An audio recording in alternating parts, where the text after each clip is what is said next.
ये कहानी उन साक्ष्यों पर आधारित है जो मत्ती, मरकुस, लूका और यूहन्ना रचित सुसमाचार में यीशु के जीवन के बारे में लिखी गई है। यह मरियम मगदलीनी के द्वारा वर्णित की गई है, जिसे शास्त्रों में यीशु की एक अनुयायी बताया गया है। उसका वर्णन नाटक के रूप में उस व्यक्ति की कहानी का सटीक वर्णन करता है जो लगभग 2000 वर्ष पहले रहता था। एक कलाकार ने यीशु के जीवन चरित्र का अभिनय किया है। हालांकि कोई भी कलाकार इस चरित्र को निभाने के योग्य नहीं है, फिर भी ये इसलिए किया गया है ताकि हम यीशु के जीवन को समझ सकें और उससे लाभ उठा सकें।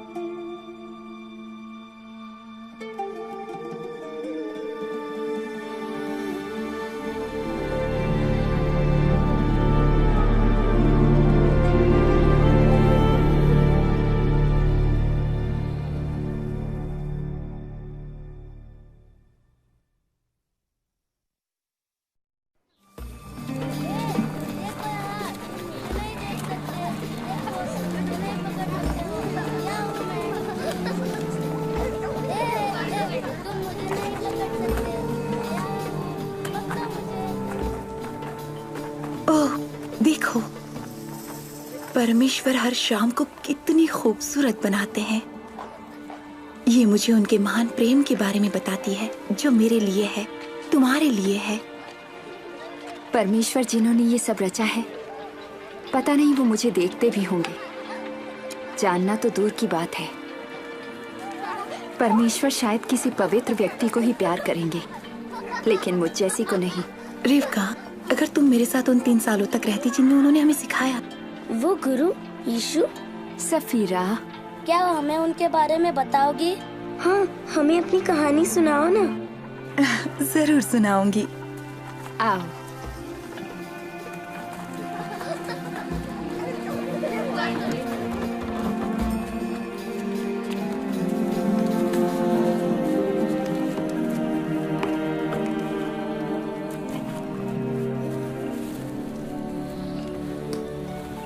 अच्छा, हमें शुरू से ही बताना होगा। यीशु से मिलने के बाद से?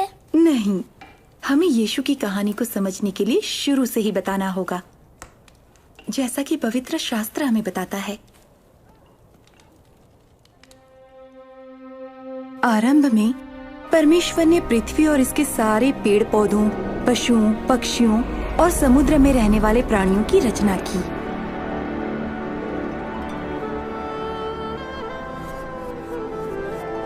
मिट्टी से उन्होंने पहले आदमी को बनाया और उसके नथनों में जीवन का श्वास फूंका। पहला आदमी आदम कहलाया। परमेश्वर ने कहा, आदमी के लिए अकेला रहना अच्छा नहीं, मैं इसके लिए एक योग्य साथी बनाऊंगा। इसलिए परमेश्वर ने आदम की एक पसली ली और उससे उन्होंने स्त्री की रचना की, जिसका नाम हव्वा था।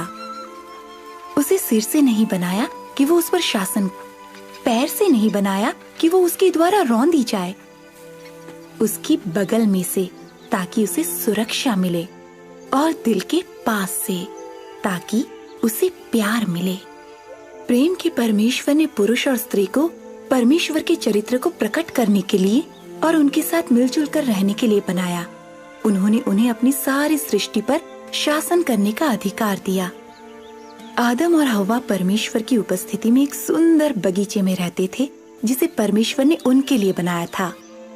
परमेश्वर उनके साथ बाग में घूमते थे और बात करते थे, और वहाँ कोई दुख नहीं था, शोषण नहीं था और मृत्यु भी नहीं थी। परमेश्वर ने आदम से कहा, तू बाग के सब वृक्षों के फल खा सकता है, सिवाय भले या बुरे ज्ञान के वृक्ष के फल के। अगर तू उसका फल खाएगा तो अवश्य मर जाएगा।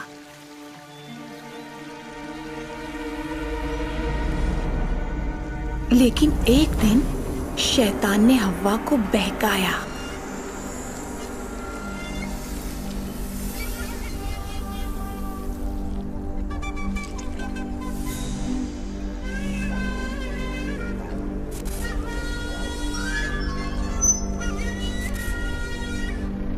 उसने फल तोड़ा और उसे खाया और उसका कुछ हिस्सा अपने पति को भी दिया। और उसने भी खाया।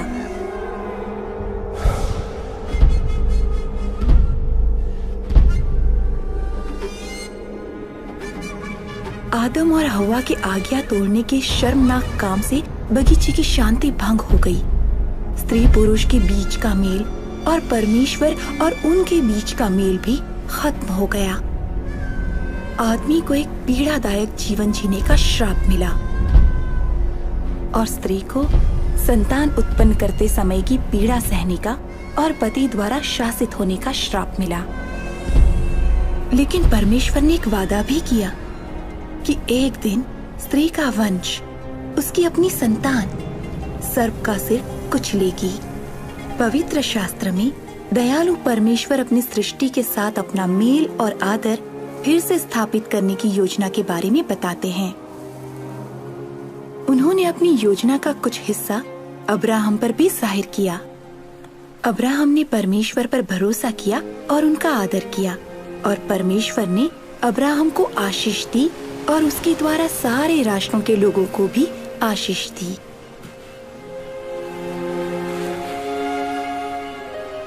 परमेश्वर ने उसे समुद्र की रेत की तरह या आकाश के तारों की तरह अनगिनत वंश देने की प्रतिज्ञा की। अब्राहम ने परमेश्वर पर विश्वास किया, इसलिए परमेश्वर ने उसे अपना एक धर्मी दास होने का दर्जा दिया और उसे परमेश्वर का मित्र कहा। एक दिन परमेश्वर ने अब्राहम की परीक्षा ली। उन्होंने अब्राहम से कहा कि अपने बेटे को लेकर उनके लिए बलि चढ़ाए।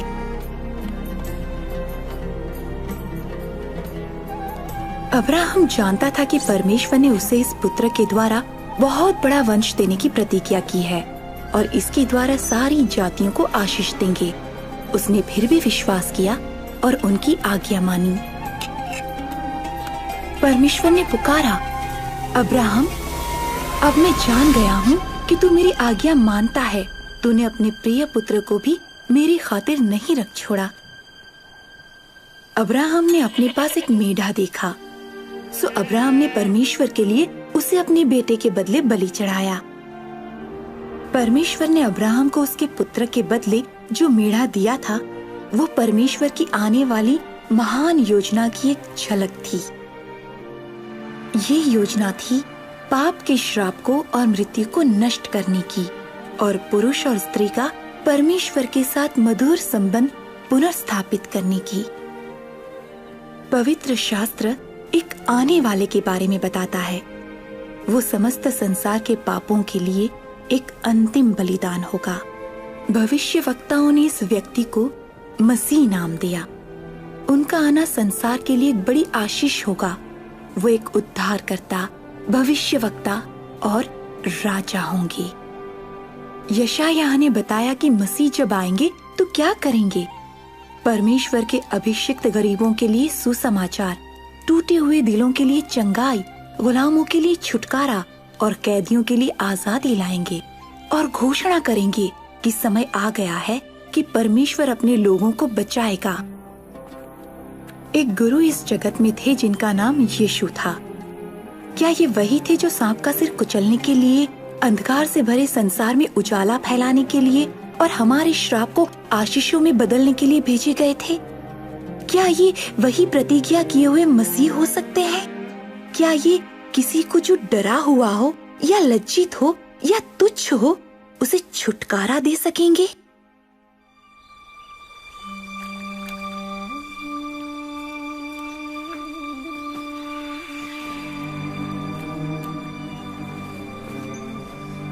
नासरत में एक युवती रहती थी जिसका विवाह यूसुफ नाम के व्यक्ति के साथ होना तय था। उसका नाम मरियम था।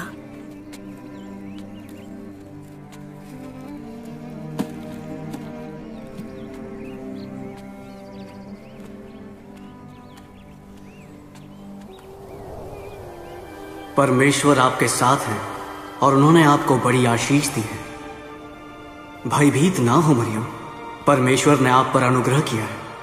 आप गर्भवती होंगी और एक पुत्र को जन्म देंगी और आप उसका नाम यीशु रखना। लेकिन मैं तो कुंवारी हूँ। ये कैसे हो सकता है? पवित्र आत्मा आप पर उतरेगा और परमेश्वर की सामर्थ आप पर छाया करेगी। जो बच्चा आपसे उत्पन्न होगा वो महान होगा और परम प्रधान का पुत्र कहलाएगा। और देखें, यहां तक कि आपकी कुटुंबिनी एलिशबा के भी बुढ़ापे में पुत्र होने वाला है। ये उनका जो बांझ कहलाती थी 6वां महीना है, क्योंकि परमेश्वर के लिए कुछ भी असंभव नहीं।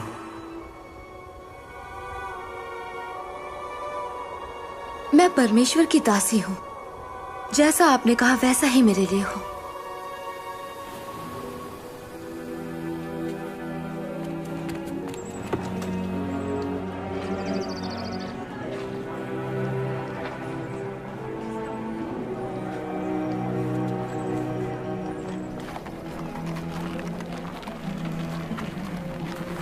इसलिए मरियम जल्दी से अपनी कुटुंबिनी एलीशिबा से मिलने गई।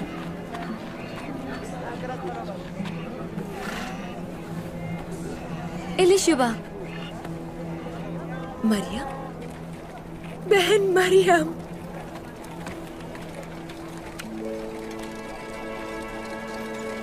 ओह, तो ये सच है। लेकिन तुम सारी स्त्रियों में बहुत ही धन्य हो और तुम्हारे गर्भ का बच्चा भी धन्य होगा। मेरे साथ ये महान बात क्यों हुई कि मेरे प्रभु की माँ मुझसे मिलने मेरे घर आई। जैसे ही मैंने तुम्हारा अभिवादन सुना, मेरे गर्भ का बच्चा खुशी से उछल पड़ा। मेरा हृदय प्रभु की बड़ाई करता है। मेरे प्राण मेरे मुक्तिदाता परमेश्वर के कारण आनंदित है, क्योंकि उन्होंने अपनी दासी को स्मरण किया है। अब से सारे लोग मुझे धन्य कहेंगे। मरियम एलीशिबा के साथ 3 महीने तक रहीं।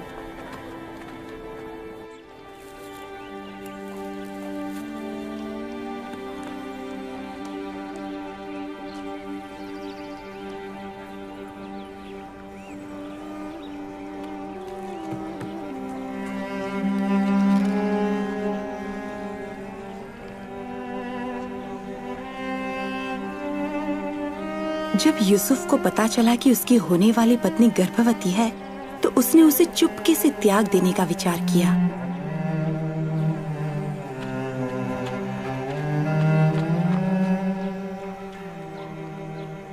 लेकिन परमेश्वर ने अपना एक दूत यूसुफ के स्वप्न में भेजा। आप मरियम को अपनी पत्नी के रूप में घर ले आने से मत डरें, क्योंकि जो उनके गर्भ में है वो पवित्र आत्मा की ओर से है। वो एक पुत्र उत्पन्न करेंगी और आप उनका नाम यीशु रखना, क्योंकि वो अपने लोगों का उनके पापों से उद्धार करेंगे। सो यूसुफ मरियम को अपनी पत्नी बना के अपने यहाँ ले आए।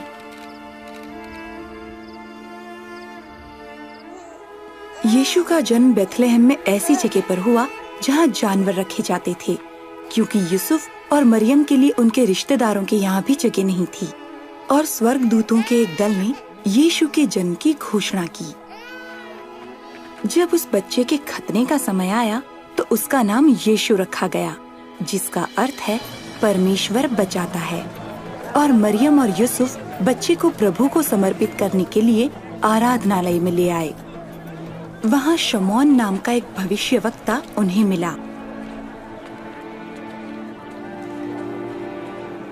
ये बच्चा परमेश्वर का चुना हुआ है, बहुतों के गिरने और उठने के लिए, परमेश्वर का चिन्ह होने के लिए, जिसके विरोध में बातें की जाएंगी। इससे बहुतों के भेद प्रकट होंगे और दुख एक तेज तलवार की तरह तेरे हृदय को छेद देगा।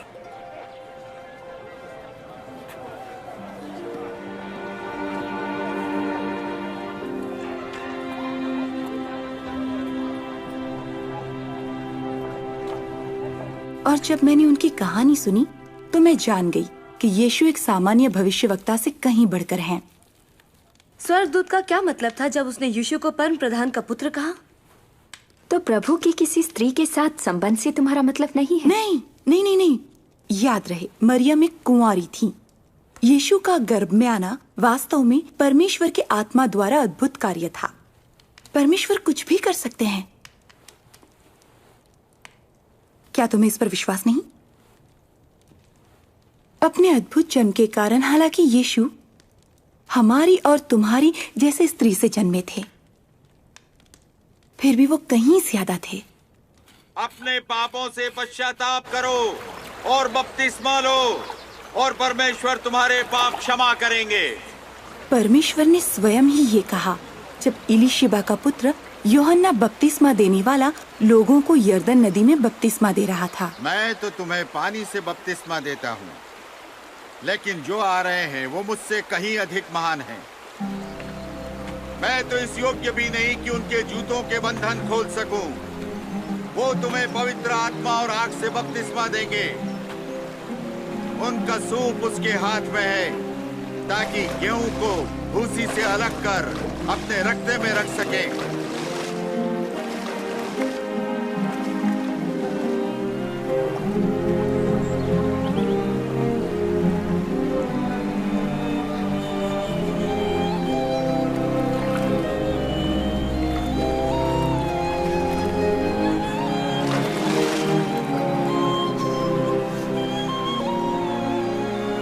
और पवित्र आत्मा यीशु पर एक कबूतर की तरह उतरा और स्वर्ग से एक आवाज आई और उसने कहा,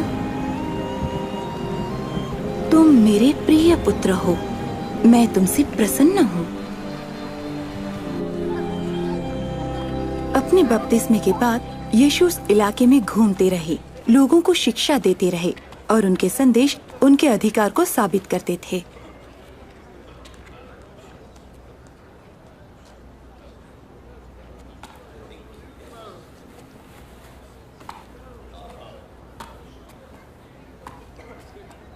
क्या ये मरियम का पुत्र नहीं है? हाँ वही है। चुप रहो।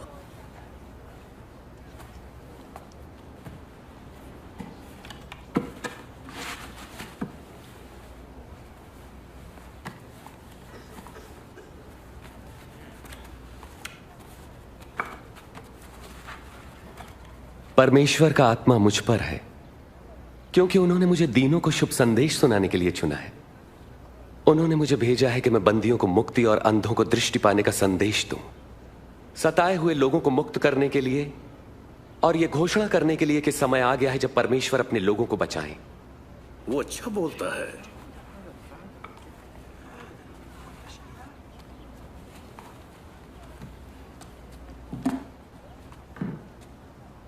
धर्मशास्त्र का ये लेख आज पूरा हुआ, जैसा तुमने अभी सुना। क्या परमेश्वर का वचन सच्चा ठहरा? ये प्रतिज्ञा तो केवल मसीह ही पूरी कर सकते हैं। हम कैसे जानेंगे? उनके वचनों ने कईयों को सोचने पर मजबूर किया और उनके आश्चर्य कर्मों पर कई लोगों ने विश्वास किया।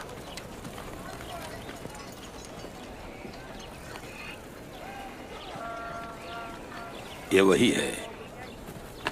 वो बाज नहीं आएगी।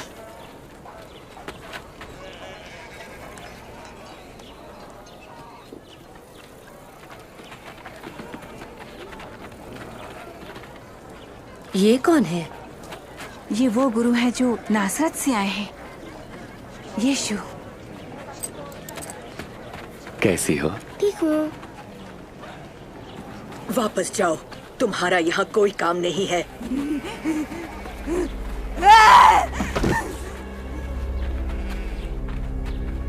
गुरु, उसे छोड़ दे। आप उसे देखकर अपने आप को अशुद्ध ना करें। मरियम, तुम हमसे क्या चाहते हो नासरत के यीशु? हम जानते हैं कि तुम कौन हो, परमेश्वर के पवित्र। चुप रहो।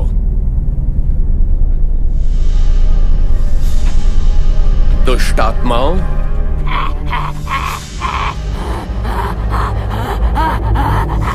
इस औरत में से निकल जाओ। वो मर गई। उसने उसे मार डाला। क्या वो उसे छूने जा रहे हैं? नहीं, एक पवित्र पुरुष को ऐसा काम नहीं करना चाहिए। मरियम, अब्राहम की बेटी,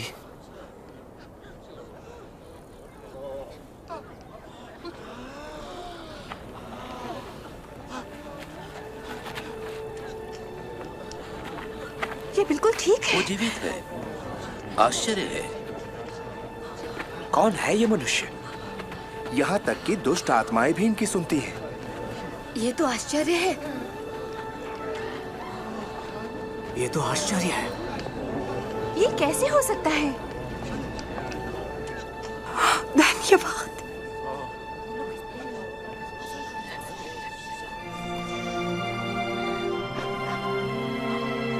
धन्यवाद।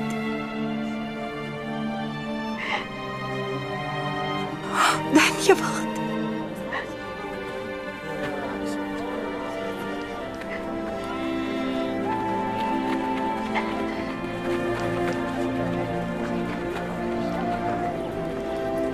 उस दिन के बाद से मैं उनकी अनुयायी बन गई। मैं वो करना चाहती थी जो परमेश्वर को अच्छा लगे।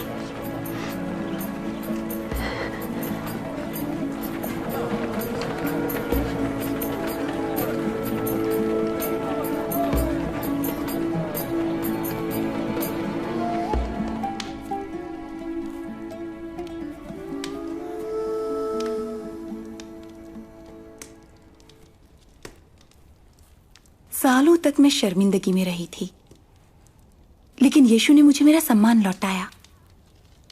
उनकी सामर्थ्य ने सब दुष्ट आत्माओं को बाहर निकाल दिया। ओह बच्चे। सफीरा। दीना, तुमने यीशु की शिक्षा को सुना और उनके आश्चर्य कर्मों को देखा। हाँ। तब तो तुम्हें पता ही होगा कि मैंने क्यों उनके लिए सब कुछ छोड़ दिया। और मैं ही अकेली नहीं थी, उनके चेले भी थे। शिमोन पतरस, बरतुल्मे, मती, यहूदा इस्करियोती और बाकी के 12। और महिलाएं सुसन, यूहन्ना, मैं खुद और दूसरे भी हैं जिन्होंने अपने घराने समेत यीशु और उनके चेलों की मदद की। हम सब जो ये आशा करते थे कि परमेश्वर ने आखिरकार हमारे लिए मसीह को भेजा। हमें सचमुच एक मुक्तिदाता चाहिए था। रोम ने हम पर बहुत कठोरता से शासन किया। जो भी चीज हमें अच्छी लगती वो ले लेते और जो भी थोड़ा बहुत हमारे पास बचता उस पर कर लगाते। हम शारीरिक और आत्मिक रूप से भूखे थे और हमें कोई ऐसा चाहिए था जो हमें परमेश्वर की राह दिखाता। वर्षों की निराशा और संघर्ष के बाद हम में से कईयों ने तो आशा ही छोड़ दी थी। फिर भी यीशु जहां कहीं भी गए उन्होंने आशा दी।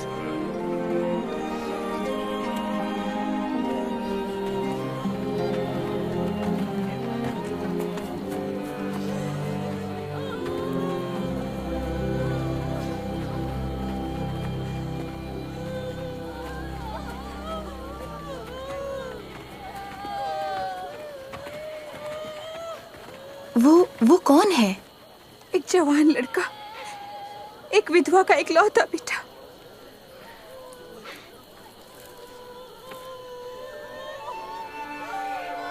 हे जवान, उठ।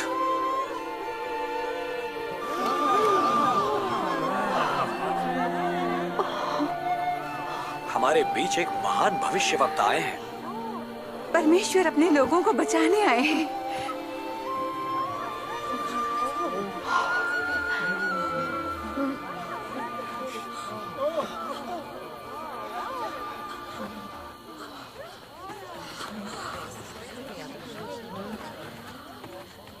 धन्य हो तुम जो दीन हो, परमेश्वर का राज्य तुम्हारा है।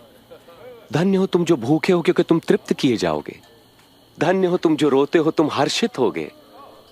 धन्य हो तुम जब लोग धिक्कारें, नकारें और अपमानित करें और मेरे कारण तुम्हें बुरा कहें। जब ऐसा हो तो तुम आनंदित और मगन होना, क्योंकि तुम्हारे लिए स्वर्ग में बड़ा प्रतिफल है। उनके पूर्वजों ने भी भविष्यवक्ताओं के साथ ऐसा ही किया। 16, 17, 18, 19, 20। बस मेरे क्या पास मतलब इतना ही है तुम्हारा? तुम्हारे पास इतना ही है? हाय तुम पर जो अब धनी हो, तुमने आराम का जीवन बिता लिया।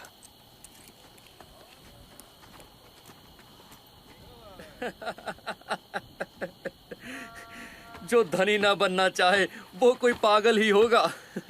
हाय तुम पर जो अब हंसते हो, तुम रोगे और विलाप करोगे।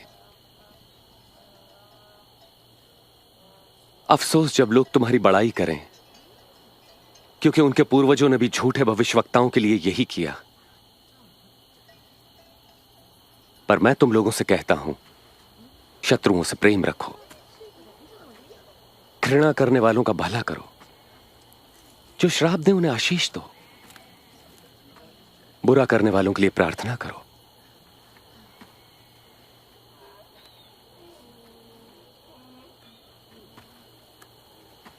तुम्हारे एक गाल पर कोई थप्पड़ मारे तो उसकी ओर दूसरा भी फेर दो।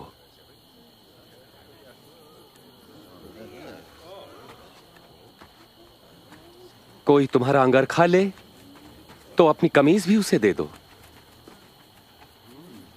किसी भी मांगने वालों को मना मत करो।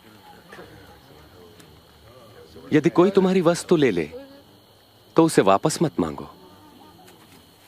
तुम वही करो जैसा व्यवहार तुम दूसरों से चाहते हो। यदि तुम अपनों से प्रेम रखने वालों से प्रेम रखते हो तो तुम्हें आशीष क्यों कर मिलेगी? पापी भी अपने प्रेम रखने वालों से प्रेम रखते हैं। और यदि स्वयं पर भलाई करने वालों की भलाई करते हो तो तुम क्यों कर आशीष पाओगे? पापी भी ऐसा ही करते हैं। वो उसे कैसे छू सकते हैं? वो उससे कैसे बात कर सकता है? बेशर्म। नहीं, शत्रुओं से प्रेम रखो, उनका भला करो, उधार देकर वापसी की आशा न रखो, तब तुम्हें बड़ा प्रतिफल मिलेगा। तुम परम प्रधान परमेश्वर की संतान ठहरोगे। वो दुष्टों और आभार न मानने वालों पर भी कृपालु है। दयावंत बनो जैसा तुम्हारा परम पिता दयावंत है। यीशु हमें बचाइए। आरोप मत लगाओ तो तुम पर भी नहीं लगेगा। दोष मत लगाओ तो तुम पर भी दोष नहीं लगेगा। क्षमा करो तो तुम्हें भी क्षमा मिलेगी। हमें अपनी राह पर चलाए प्रभु। दो तो तुम्हें भी दिया जाएगा। जिस नाप से नापोगे उसी से तुम्हारे लिए भी नापा जाएगा।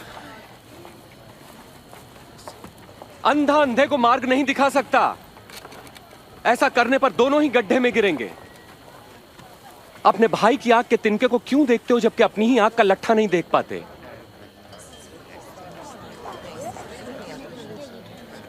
हे गुरु, हमें राह दिखाएं। प्रभु, हमें आपकी आवश्यकता है। धन्य है वो माता जिन्होंने आपको जन्म दिया और पाला। पर वे कितने धन्य हैं जो परमेश्वर का वचन सुनते और मानते हैं।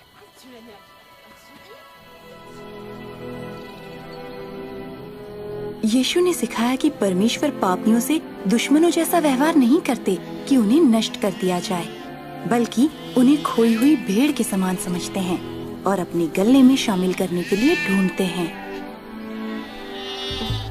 हमें पता नहीं था कि ऐसे लोगों को भी मान और प्यार दिया जाना चाहिए जो सदियों से तुच्छ जाने जाते थे और विदेशी संस्कृति के मिश्रित लोग जो हमें नापसंद थे। ये पता चला जब यीशु ने सामरिया की यात्रा की। ये कौन औरत है जिसे सब घृणा करते हैं? ये एक सामरी है। क्या यही काफी नहीं है? चलो, हमें भोजन खरीदना है और हम नहीं चाहते कि गुरु को इंतजार करना पड़े।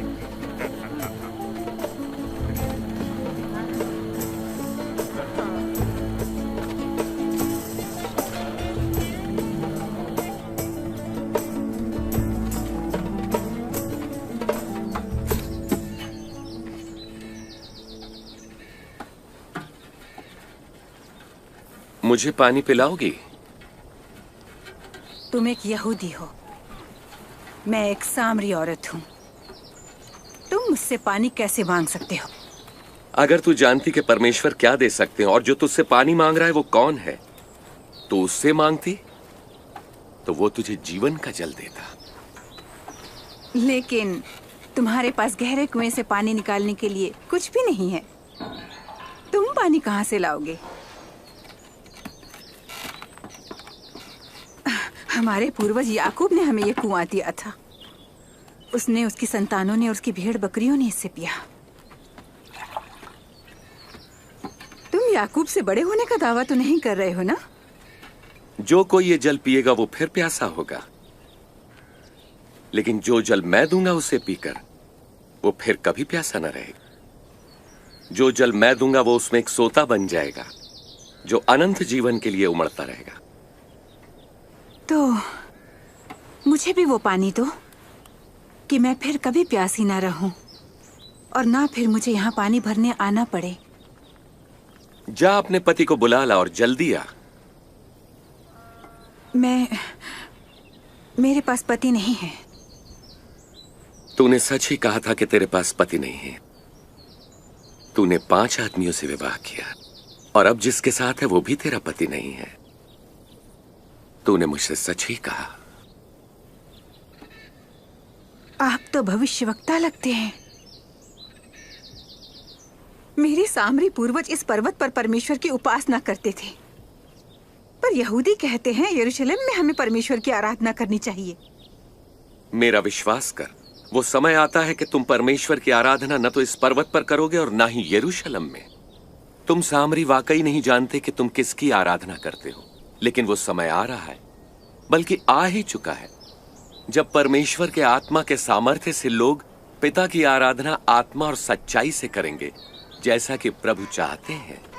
परमेश्वर आत्मा है और सिर्फ उनके आत्मा के सामर्थ्य से ही लोग उनकी सच्ची आराधना कर सकते हैं। ये है वो औरत।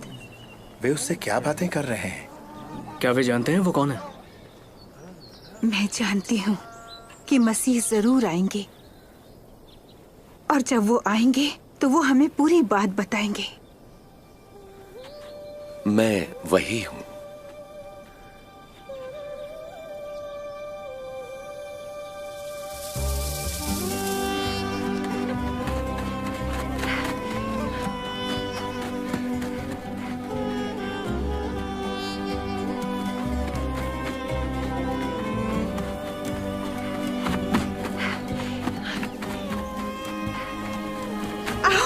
और देखो, उस आदमी ने जो कुछ मैंने किया वो सब बता दिया। क्या वो मसीह हो सकते हैं?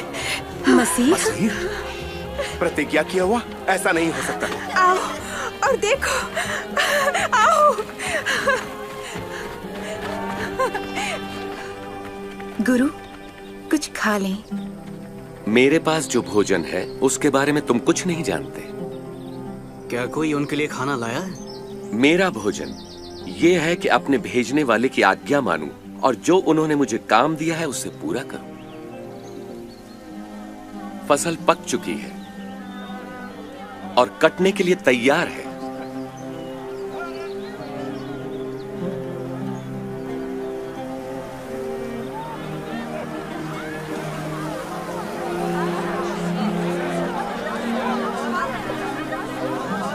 देखो कितने लोग आ रहे हैं। सामरियों के लिए भी कोई शुभ समाचार है?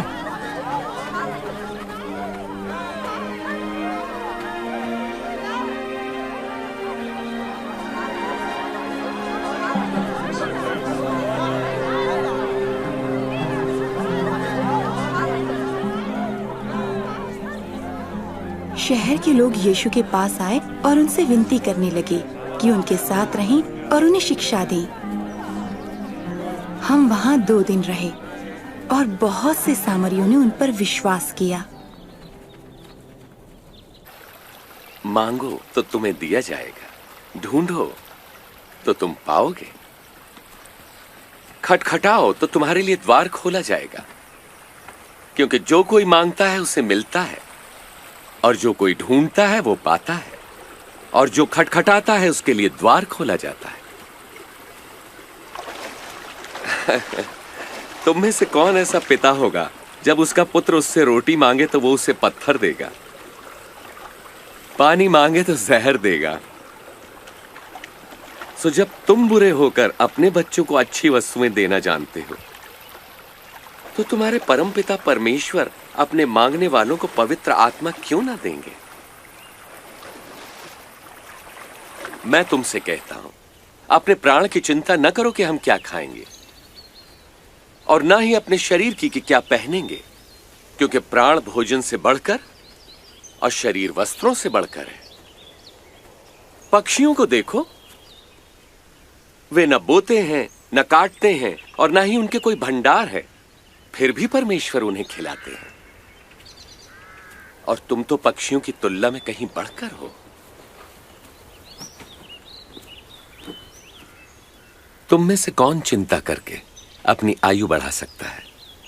जब तुम ये छोटा सा काम नहीं कर सकते तो फिर बाकी की चिंता क्यों करते हो? इन फूलों को देखो, ये कैसे बढ़ते हैं। ये किसी तरह का परिश्रम नहीं करते।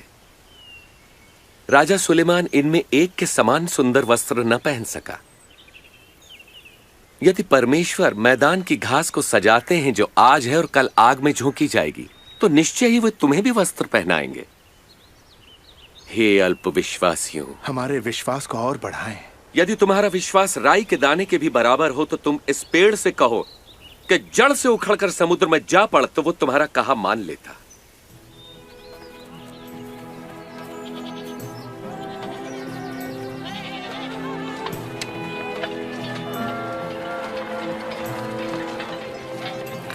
पाप में गिराने के लिए परीक्षाएं अवश्य आती हैं, परंतु हाय उस मनुष्य पर जिसके द्वारा वो आती हैं। जो किसी के लिए पाप का कारण बनता है, उसके लिए यही ठीक है कि उसके गले में भारी पत्थर लटकाकर उसे समंदर में डाल दिया जाए। परमेश्वर का राज्य किसके समान है? ये कुछ ऐसा है जैसे किसी मनुष्य ने राई का एक दाना अपने खेत में बो दिया और उसका पौधा बड़ा होकर ऐसा पेड़ हो जाता है कि पक्षी आकर उसकी डालियों पर बसेरा करते हैं। मुझे नहीं पता वो किस बारे में बात कर रहा है। चुंगी लेने वालों और पापियों के साथ क्यों खाता पीता है? पापी? स्वस्थ लोगों को वैद्य की आवश्यकता नहीं होती, परंतु रोगियों को है। जो बहिष्कृत है, मैं उनको पश्चाताप का संदेश देने आया हूं, सम्मानितों को नहीं।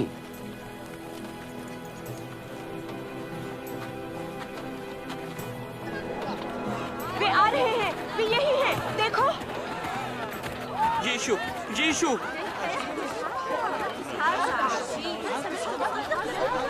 मैं आपसे विनती करता हूँ, मेरी इकलौती बेटी को बचा लें। प्रभु दया करें, वो केवल 12 साल की है और मरने पर है। मेहरबानी करके मेरे साथ चलें।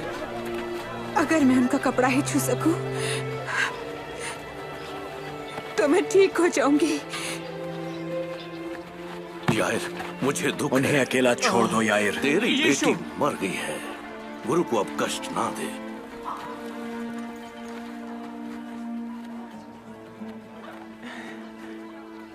डरो नहीं, विश्वास रखो, वो ठीक हो जाएगी।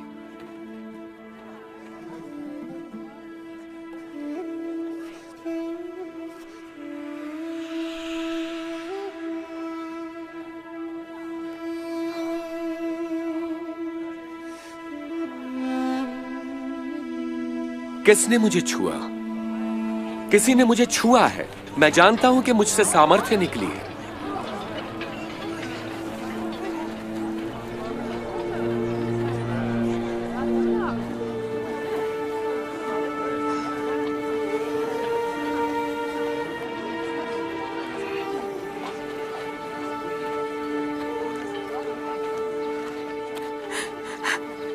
ये मैं हूं जिसने आपको छुआ है। मैं 12 साल से लहू बहने से परेशान थी। अपना सब कुछ वैद्यों पर खर्च कर दिया, पर वो कुछ ना कर सके।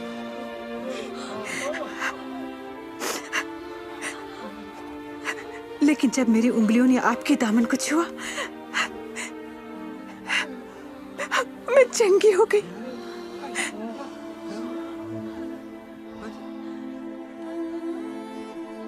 बेटी, तेरे विश्वास ने तुझे चंगा किया है।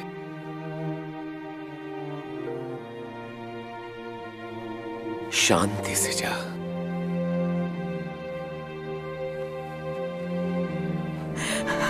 धन्यवाद।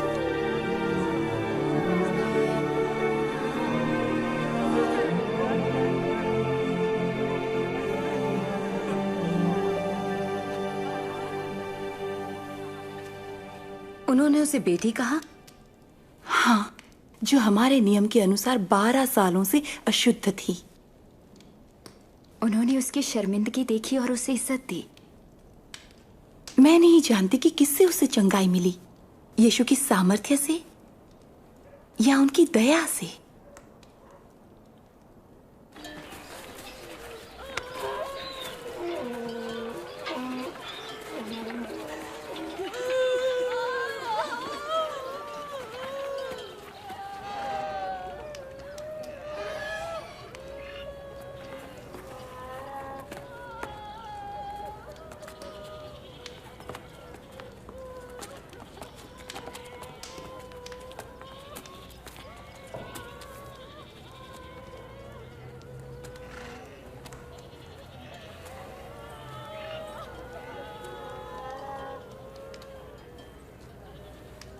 तुम रो मत।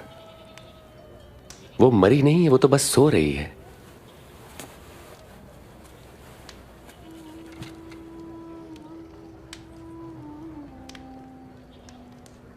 बेटी उठो।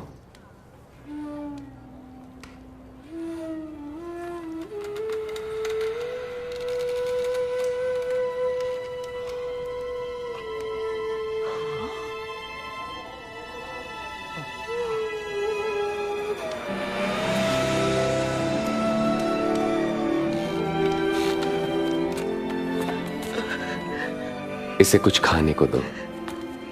ध्यान रहे, यहां जो हुआ है किसी से न कहना।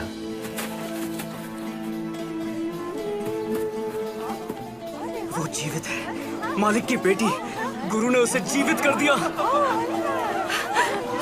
परमेश्वर की स्तुति हो, वो जीवित है। उनके अद्भुत कर्मों की चर्चा फैलती गई और ज्यादा से ज्यादा लोग उनके पीछे चलने लगे।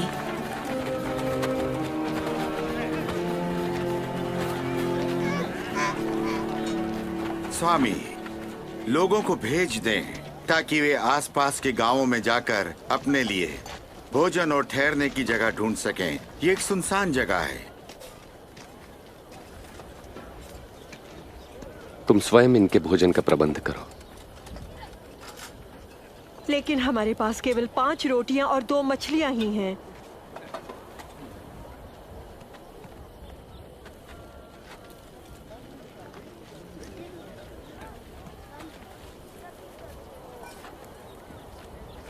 धन्य हैं आप प्रभु परमेश्वर, सृष्टि के मालिक, जो धरती पर अन्न उपजाते हैं।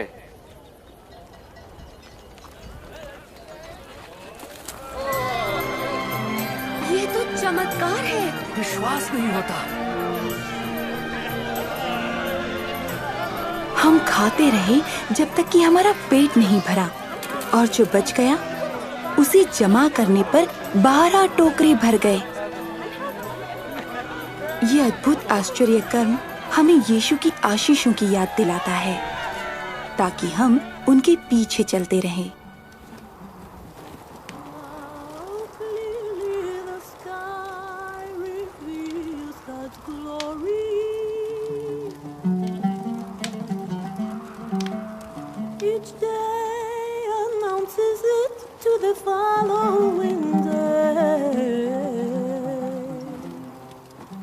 क्या तुम में से कोई मेरे साथ आएगा? मैं आपके पीछे चलूंगा गुरुजी, पर पहले मैं जाकर अपने घर वालों से विदा ले लूं। जो कोई अपना हाथ हल पर रखकर पीछे देखता, वो परमेश्वर के राज्य के योग्य नहीं। यदि कोई मेरे साथ चलना चाहता है तो वो स्वयं से इनकार करे और प्रतिदिन अपना क्रूस उठाकर मेरे पीछे हो ले। क्योंकि जो कोई अपने प्राण बचाना चाहेगा वो उसे खोएगा, और जो कोई मेरे लिए अपने प्राण खोएगा वो उसे बचाएगा। यदि मनुष्य सारे जगत को प्राप्त कर अपने प्राण खो दे तो क्या लाभ? जो कोई मुझसे और मेरी शिक्षाओं से लजाता है, तो मैं भी अपनी और पिता की व स्वर्गदूतों की महिमा सहित जब आऊंगा तो उस मनुष्य से लजाऊंगा।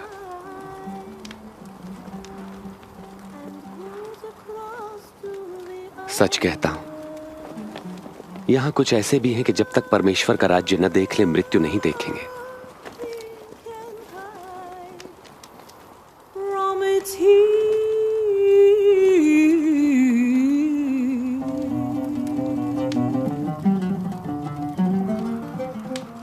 ऐ मेरे लोगों, भयभीत ना हो।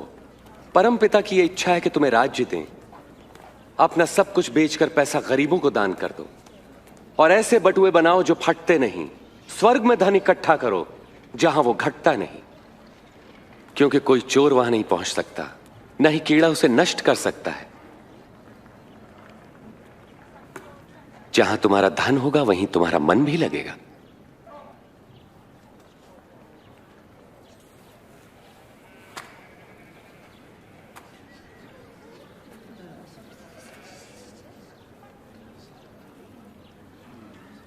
हे नारी, तुम अपनी बीमारी से मुक्त हुई।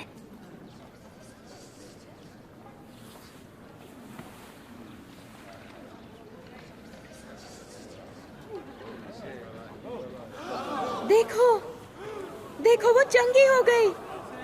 ये तो चमत्कार है। देखो वो चंगी हो गई। आओ देखो। एक और चमत्कार।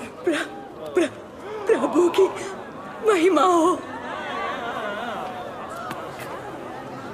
18 साल परमेश्वर आपको सुखी रखें गुरुजी।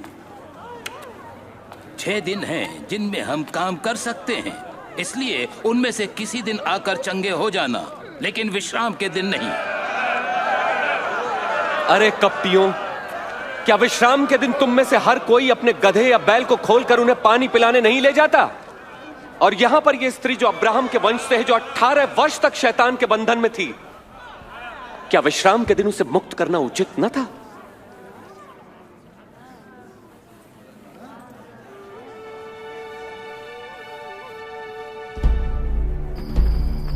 रोमी अधिकारी और हमारे धार्मिक गुरु यीशु की लोकप्रियता से चिंतित हो गए।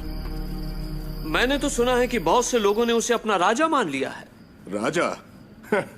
राजा भिखारियों, वेश्याओं और चोरों का? उसके समान हमने बहुत देखे हैं। वो आके अपने दावे करके चले जाते हैं, लोग उन्हें भूल जाते हैं। अनजान मत बनो, उसके अनुयायी प्रतिदिन बढ़ रहे हैं, उसकी सराहना करते हैं और लोग। सोचते हैं कि वो राजा है।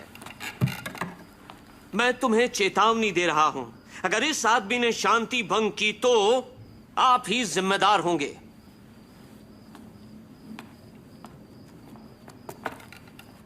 शायद ये सही कहते हैं।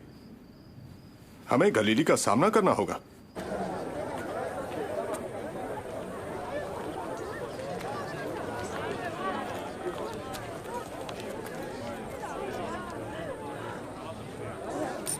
ये बहुत कम है। सिर्फ 2 छोटे सिक्के। क्या ज्यादा नहीं दे सकती?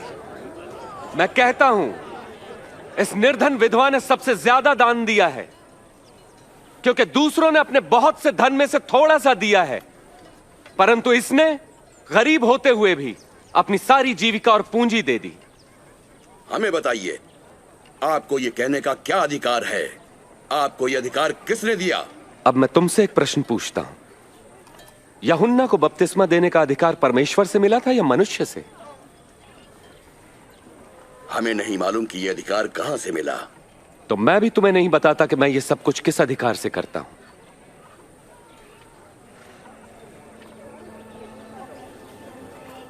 वो यीशु की दया को पहचानने या जानने के बजाय उन पर इल्जाम लगाने का बहाना ढूंढने लगे।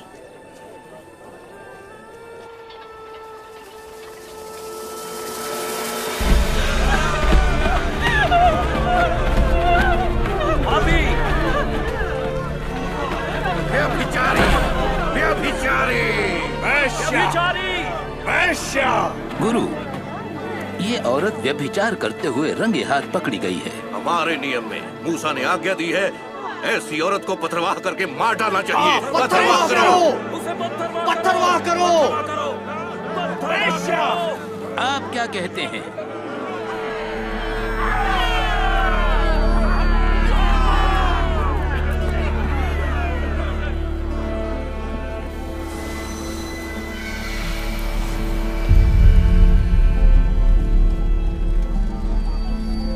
गुरु, हमारे पास 2 लोगों की गवाही भी है।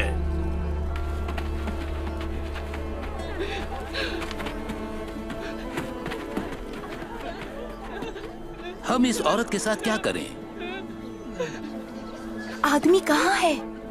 नियम कहता है कि उस पर भी मुकदमा चले।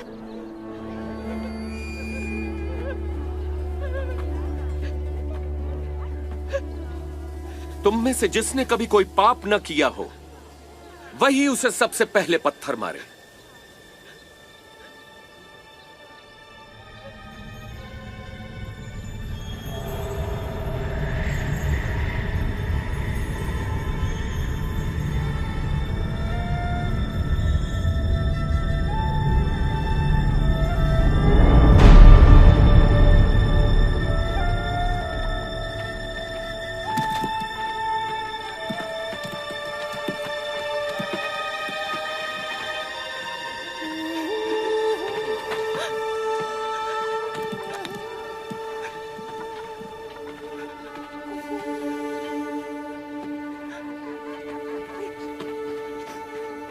हे औरत,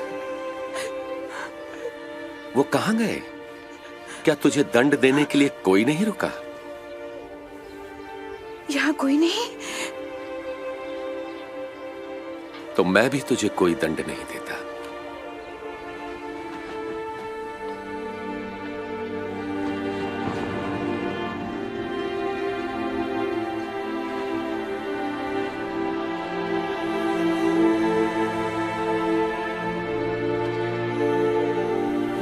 जा और अब फिर कभी पाप मत करना।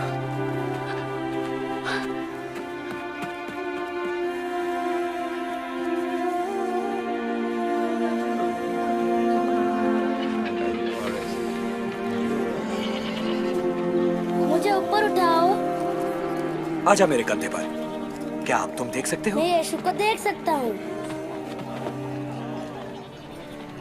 वो नियमों को तोड़ता है। एक बीज बोने वाला बीज बोने निकला। विश्राम दिन का उल्लंघन करता है। बोते हुए कुछ बीज मार के किनारे गिरे और पापियों के साथ रहता है।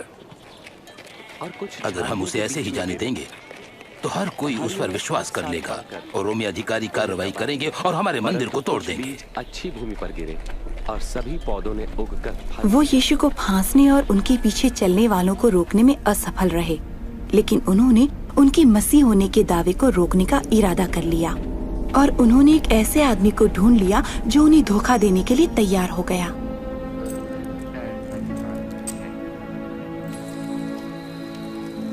यीशु अक्सर अपने शिष्यों के साथ जैतून पर्वत पर प्रार्थना के लिए जाते थे। उस रात वो बहुत परेशान दिखाई दे रहे थे।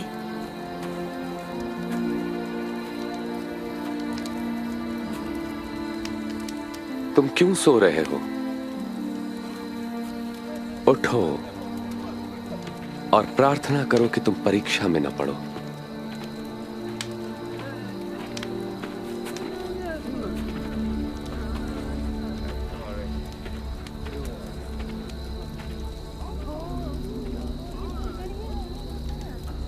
यहूदा,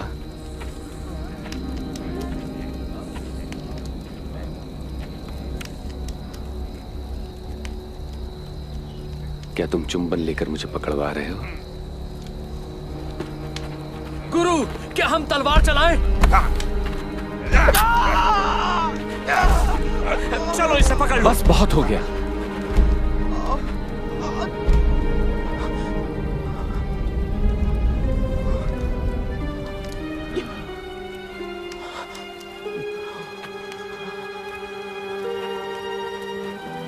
मुझे डाकू समझकर तुम तलवारें और लाठियां लेकर आए हो। मैं मंदिर में हर दिन तुम्हारे साथ था, तब तुमने मुझे नहीं पकड़ा। ये तुम्हारे सक्रिय होने की घड़ी है, जबकि अंधकार का साम्राज्य है।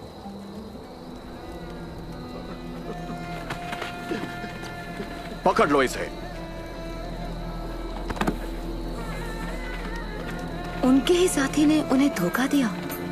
उनके अपने ही एक शिष्य ने, जिसे हम सब जानते थे और भरोसा करते थे। इस पे निगरानी रखो।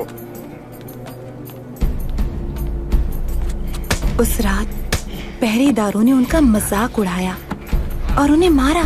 तुझे किसने मारा? बता जरा। भविष्यवाणी कर, अब कौन तुझे मारेगा? बस करो, ये सब बंद करो। इसे सभा के सामने लाओ।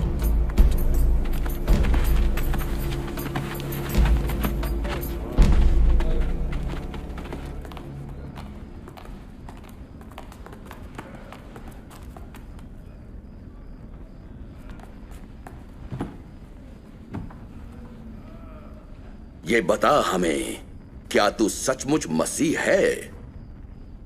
यदि मैं बताऊंगा तो तुम विश्वास न करोगे। यदि मैं तुमसे प्रश्न पूछूं तब तुम उत्तर न दे सकोगे।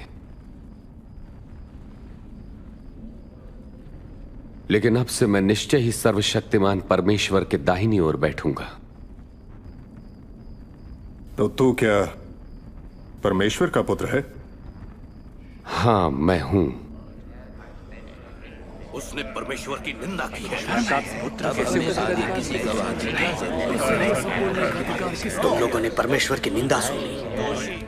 हमने खुद अपने कानों से उसे कहते सुना है। वो दोषी है और उसे मृत्यु दंड मिलना ही चाहिए। हम इसे पिलातुस के पास ले जाएंगे। हाँ, ले जाओ इसे। इसलिए वो उन्हें रोमी शासक पुन्तियुस पिलातुस के पास ले गए। एक निर्दयी शासक पिलातुस जो हजारों को क्रूस पर चढ़ाने के लिए जिम्मेदार था। और तुम लोग मुझसे इतनी सुबह सुबह क्या चाहते हो? हमने इस आदमी को लोगों को बहकाते पकड़ा है। इसने मंदिर के बाजार में खलबली मचा दी। हमने उसे दोषी पाया। हमने इसे लोगों को कर देने से मना करते और अपने को मसीह और राजा कहते हुए सुना है। राजा? क्या तू इन यहूदियों का राजा है? तुमने खुद कहा। कैसर के सिवा हमारा कोई हमारे राजा नहीं। कानून के अनुसार वो मृत्यु दंड का अधिकारी है, क्योंकि वो अपने आप को परमेश्वर का पुत्र कहता है।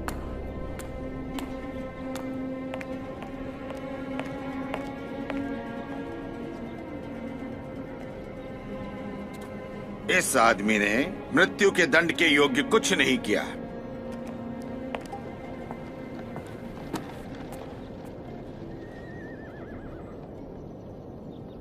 इसलिए मैं उसे पिटवाकर छोड़ देता हूं। अगर तुम उसे छोड़ते हो तो तुम कैसर से गद्दारी करोगे।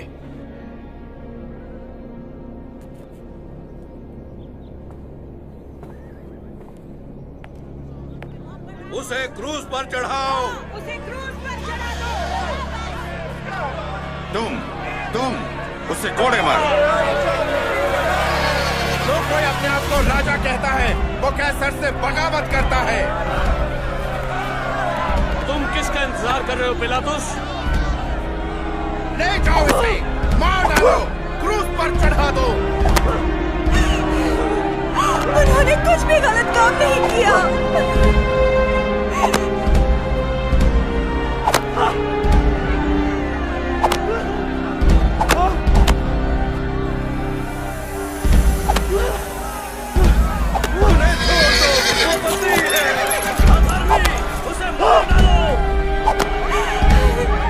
उन्होंने कुछ भी बुरा नहीं किया। तुम उसे क्यों सता रहे हो?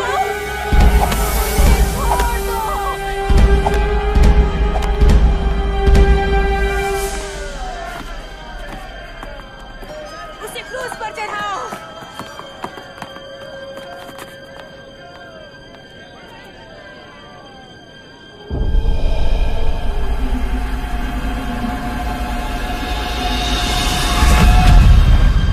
क्रूस पर चढ़ाओ।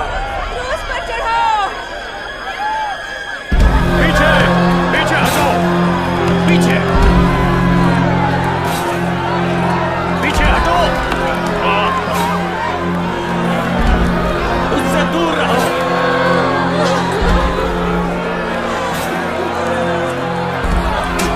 पीछे हटो। पीछे पीछे हटो। तुम पीछे हटो। रास्ता दो। अलग हटो। तुम रास्ते से अलग हो। चलो जब मैं कहता हूं। उठो। तुम क्या नाम है तुम्हारा? शिमोन कुरेनी हुजूर। मेरे साथ चलो। काट दो रस्सी।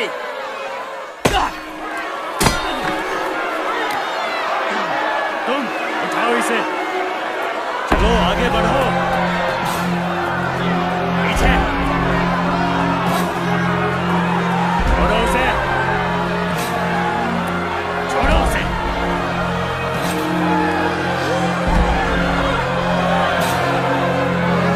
पीछे हटो। पीछे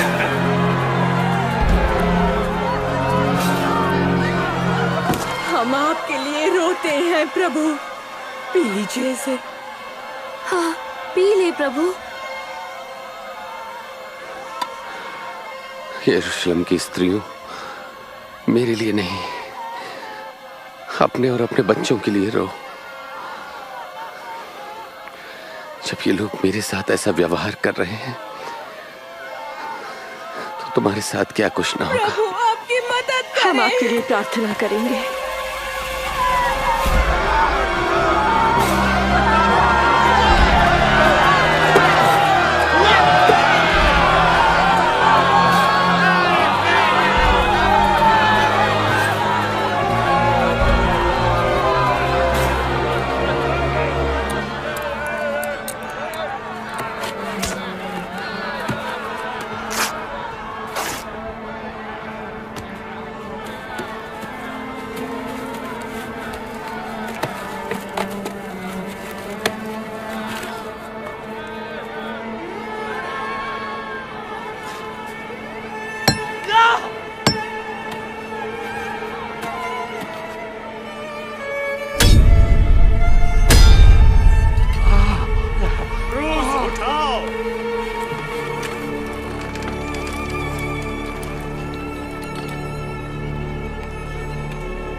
हे पिता, इन्हें क्षमा कर,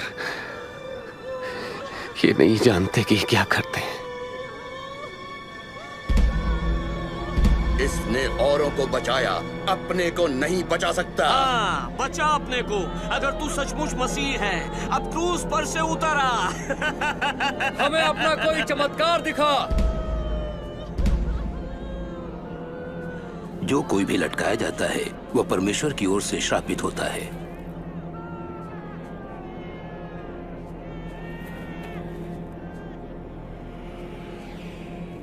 और दुख तेज तलवार की तरह मेरा हृदय छेद देगा। और दुख एक तेज तलवार की तरह तेरे हृदय को छेद देगा।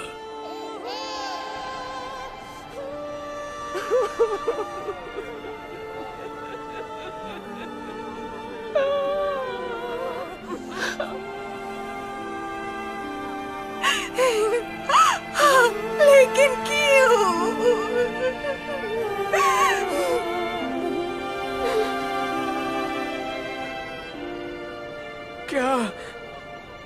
क्या तू मसीह नहीं? तो फिर अपने आप को और हमें बचा ले। क्या तुम परमेश्वर से भी नहीं डरते? उनको वही सजा मिल रही है जो हमें मिली, पर उनका तो कोई अपराध नहीं है। मुझे याद रखना यीशु जी, जब आप अपने राज्य में आएंगे। मैं वचन देता हूं कि तुम आज ही स्वर्ग में होगे मेरे साथ।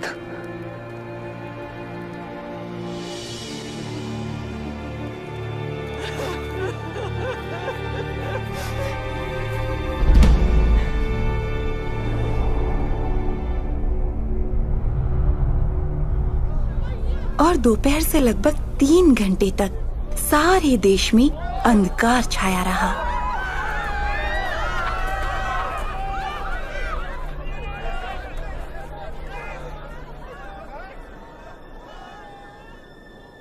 हे पिता, आपके हाथों में मैं अपनी आत्मा सौंपता हूं।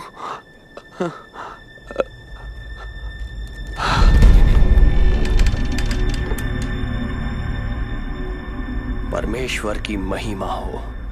निश्चय ही ये एक धर्मी मनुष्य थे।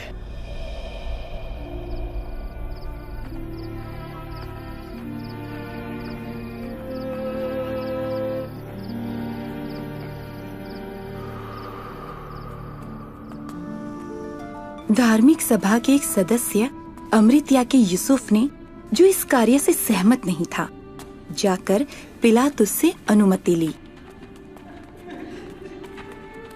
कि प्रभु यीशु के मृत शरीर को विश्राम के दिन से पहले ही कब्र में रखा जा सके।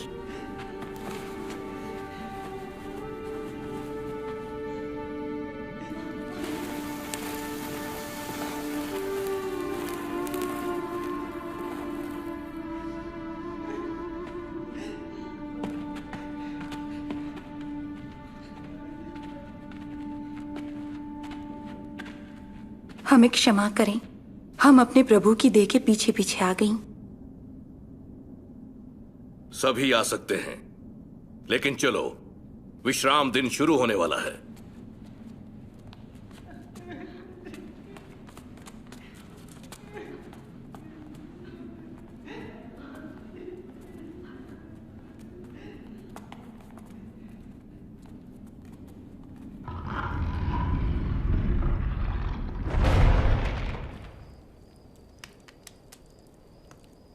उन्होंने उसे क्यों मारा?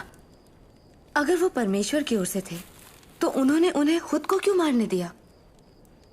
मैंने ये सारे प्रश्न पूछे। यीशु के पास दुष्ट आत्माओं के ऊपर अधिकार था, यहाँ तक कि मुर्दे भी उनकी सुनते थे। क्या वो ये सब रोक नहीं सकते थे? मैं 3 साल तक उनके पीछे चलती रही कि शायद यही वो प्रतिज्ञा किए हुए मसीह हों, लेकिन अब तो वो जा चुके थे। अब मैं कहां जाऊं? ये बड़ी दुख भरी कहानी है, लेकिन इसका एक महिमामयी अंत है।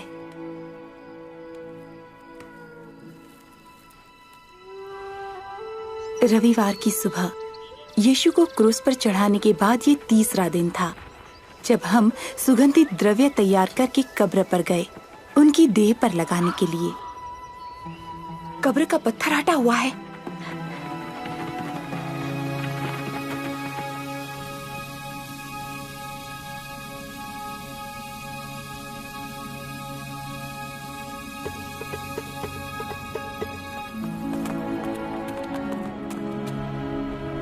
पतरस, याकूब, यूहन्ना, सुनो। वो पत्थर लुढ़का हुआ था। हम अंदर गए, लेकिन हमारे प्रभु जा चुके थे। वो प्रभु को कब्र से निकाल कर ले गए हैं और पता नहीं कहाँ रख दिया है। क्या हमारे प्रभु का शरीर ले गए? जाओ और अपनी आंखों से देखो।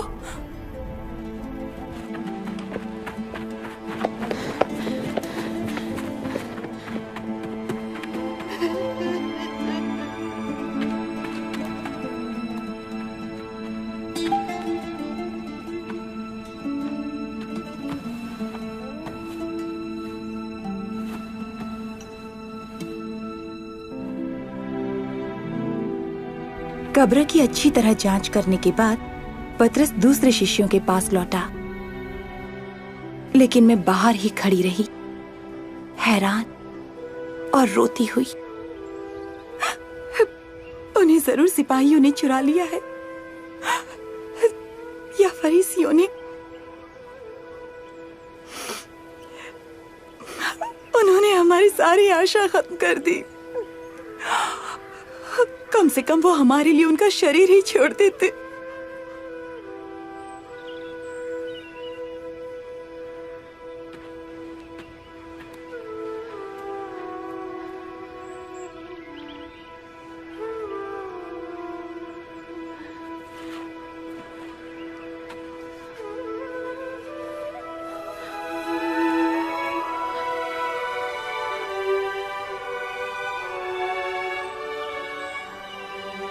हे नारी, तू रो क्यों रही है?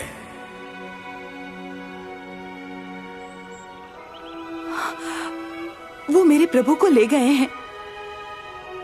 मैं नहीं जानती उन्हें कहाँ रखा है। हे नारी, तू क्यों रो रही है? किसको ढूंढ रही है तू? देख, अगर तूने उन्हें उठा लिया है तो मुझसे कह दे कि उन्हें कहाँ रखा है और मैं उन्हें ले जाऊंगी। मरियम। गुरु, मुझे मत छू, क्योंकि मैं अब तक पिता के पास ऊपर नहीं गया। आप जीवित हैं प्रभु। जा और ये खबर मेरे भाइयों को सुना। आप हमें नहीं भूले। परमेश्वर ने हमें नहीं छोड़ा। उन्हें बताओ, मैंने प्रभु को देखा है। मैंने मसीह को देखा है।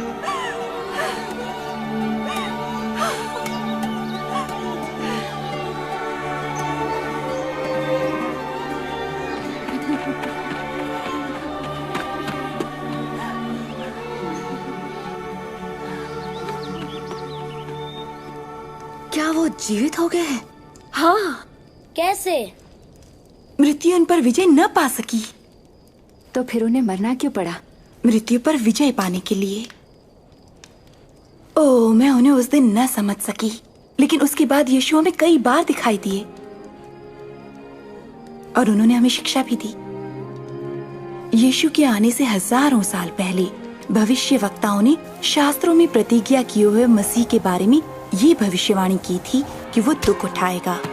यशायाह ने लिखा, वो हमारे ही अपराधों के कारण घायल किया गया, वो हमारे ही अधर्म के कामों के हेतु कुचला गया, हमारी ही शांति के लिए उस पर ताड़ना पड़ी कि उसके कोड़े खाने से हम चंगे हो जाएं। मूसा भविष्यवक्ता ने लिखा, जो लटकाया जाता है वो परमेश्वर द्वारा श्रापित है।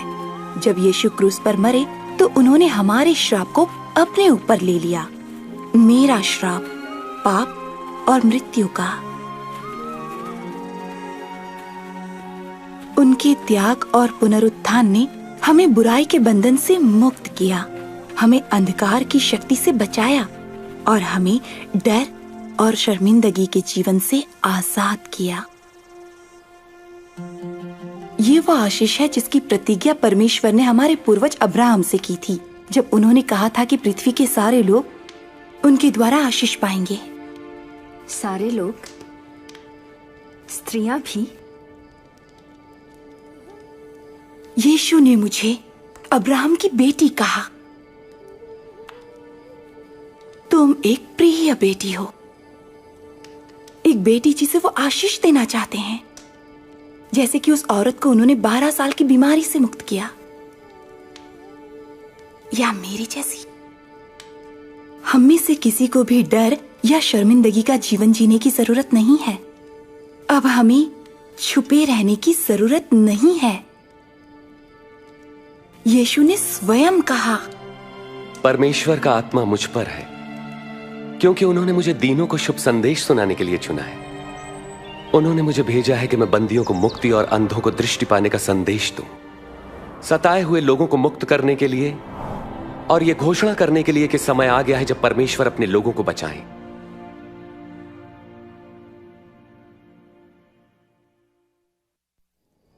यीशु ने लोगों को छुआ, बीमार महिलाओं को भी जो अशुद्ध समझी जाती थीं, और उन्हें चंगा किया। उन्होंने बच्चों, आदमियों, औरतों, अमीरों, गरीबों, धर्मी और पापियों को शिक्षा दी, उनका सम्मान उन्हें लौटाया और अपने महान प्रेम को प्रकट किया। उन्होंने लोगों को चंगाई दी, दुष्ट आत्माओं को निकाला, स्त्री, पुरुष और बच्चों को शैतान के बंधन से आजाद किया। इस प्रकार उन्होंने अपना अधिकार दुष्ट और हर प्रकार की आत्मा पर प्रकट किया। यीशु बेटे बेटियों को मृतकों में से वापस ले आए। उन्होंने अपनी सामर्थ्य मृत्यु पर भी प्रकट की, और हालांकि शैतान और दुष्ट आत्माओं ने समझा कि उन्होंने यीशु को क्रूस पर चढ़ाकर विजय हासिल कर ली, लेकिन यीशु मृतकों में से जी उठे, शैतान और मृत्यु पर विजय प्राप्त करते हुए। तो क्या वो मसीह थे? केवल प्रतिज्ञा के मसीह ही ये सब काम कर सकते थे जो यीशु ने किए। और केवल यीशु जैसे कोई दयावंत, सामर्थ्यवान और विश्वसनीय ही हमारे विश्वास और भक्ति के योग्य हैं। जब परमेश्वर ने संसार बनाया तो उन्होंने स्त्री पुरुष को अपनी उपस्थिति में रहने के लिए और अपने आनंद को अनुभव करने के लिए बनाया। ये उनकी योजना थी। लेकिन हमने उनका विश्वास नहीं किया और उनकी आज्ञा नहीं मानी। इस शर्मनाक काम ने हमें परमेश्वर से अलग कर दिया और स्त्री पुरुष के प्रगाढ़ संबंध को बिगाड़ दिया। हमने भी इस आज्ञा उल्लंघन को जारी रखा। पवित्र शास्त्र कहता है, कोई भी ऐसा नहीं जिसने पाप न किया हो। पाप का परिणाम मृत्यु और परमेश्वर से अलग होना है। लेकिन परमेश्वर संतुष्ट या प्रसन्न नहीं थे कि हम उनके प्रेम से अलग होकर शर्मिंदगी या डर में जिए। इसीलिए जैसे उसने अब्राहम के बेटे के बदले मेमने की बलि का उपाय किया था, वैसे ही परमेश्वर ने यीशु मसीह को हमारे बदले मरने भेजा। यीशु के जीवन, मृत्यु और जी उठने ने परमेश्वर और जो उनके पीछे चलना चाहते हैं उनके संबंधों को फिर से बहाल किया। और परमेश्वर के साथ हमारा ये संबंध कभी खत्म नहीं होगा, चाहे हम मर भी जाएं। क्रूस पर चढ़े अपराधी ने जब वो मर रहा था तो यीशु पर विश्वास किया और यीशु ने उससे प्रतिज्ञा की, तू आज ही मेरे साथ स्वर्ग में होगा।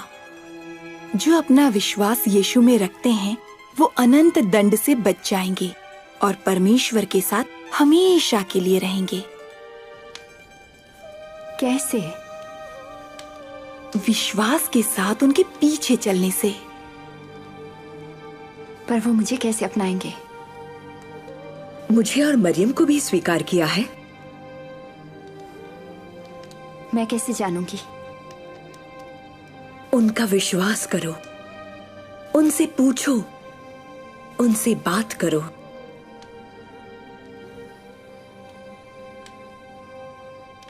परमेश्वर हमारे स्वर्गीय पिता, आप पवित्र और धर्मी हैं। धन्यवाद आपका कि आप मुझसे प्रेम करते हैं। मैंने आपके विरुद्ध पाप किया है। आपका धन्यवाद कि आपने प्रतिज्ञा किए हुए मसीह को भेजा कि वो शर्मिंदगी और अपराध बोध को नष्ट कर दें। आपका धन्यवाद कि वो मेरे बदले मरे। मैं अपने जीवित उद्धारकर्ता के पीछे चलना चाहता हूँ। धन्यवाद कि आपने मुझे क्षमा किया और मुझे अपना लिया।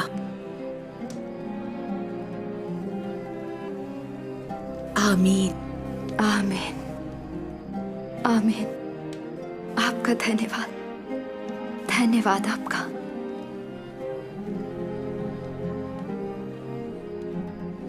यीशु ने कहा, मेरी भेड़ें मेरी आवाज सुनती हैं, मैं उन्हें जानता हूं, वो मेरे पीछे चलती हैं। वो तुम्हें जानते हैं रिबका, और वो तुमसे प्रेम करते हैं। ये एक अनंत संबंध का आरंभ है जो बढ़ता है जैसे जैसे हम उन्हें जानते हैं और उन पर विश्वास करते हैं। हम उनके वचन पर विश्वास करने से बढ़ते हैं। विश्वास द्वारा प्रार्थना करने से, जो उन पर विश्वास करते हैं उनके साथ रहने से, और हम उनके बारे में दूसरों को बताते हैं, यीशु की बात को याद करते हुए। परमेश्वर तुम्हारी रक्षा करें और आशीष दें। स्वर्ग और पृथ्वी का सारा अधिकार मुझे दिया गया है, इसलिए जाकर सब जातियों के लोगों को शिष्य बनाओ और उन्हें पिता, पुत्र और पवित्र आत्मा के नाम से बपतिस्मा दो और उन्हें सब बातें जो मैंने तुम्हें आज्ञा दी हैं मानना सिखाओ। और देखो, मैं जगत के अंत तक सदैव तुम्हारे साथ हूं। आमीन।